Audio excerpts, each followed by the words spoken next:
Hello' guys, আজি আমি আলোচনা কৰি আছোঁ 31 ডিচেম্বৰৰ পিকনিকখন আলোচনা কৰি আছোঁ। কেনেকুৱা কি হ'ব, কেনেকুৱা মানে চবে মিলি কিনে আমি চব ফ্ৰেণ্ডছ চব মিলি কিনে আলোচনা কৰিছোঁ। কিন্তু মোৰ হাজবেণ্ডো বহি আছে আৰু এইপিনে আমি চবগিলাই বহি কিনে চবকেইটাই বহি কিনে আমি আলোচনা কৰি আছোঁ কি কৰিম আৰু কোনে কোনে খাব সেইবোৰ লিখি হৈ আছে আৰু হিচাপো কৰি আছোঁ। ইপিনে মানুহ বেছি হ'লে এইপিনে নাস্তা খোৱা হ'লে নাস্তা খোৱা হোৱাৰ পিছত মই ভিডিঅ'টো ৰেকৰ্ড কৰিলোঁ।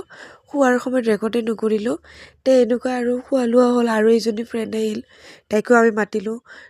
চবে মিলি কিনে এনেকৈ আলোচনা কৰি আছোঁ। তাই ভিডিঅ'ত নুঠে, সেয়ে ধেমালি কৰি আছোঁ। এনেকুৱা কৰি কিনে আলোচনা হৈ আছে। চাব গাইজ, 31 ডিচেম্বৰত আমি কেনেকুৱা চেলিব্ৰেট কৰোঁ। আজিৰ ভিডিঅ'টো মই ইয়াতে শেষ কৰোঁ। 31 ডিচেম্বৰত আলোচনা কৰি কিনে ঘৰ আহি পালোঁ আৰু 31 ডিচেম্বৰৰ ব্লগটো চাব নাপাহৰিব। মই সোনকালে ব্লগটো দি আছোঁ 31 ডিচেম্বৰৰ।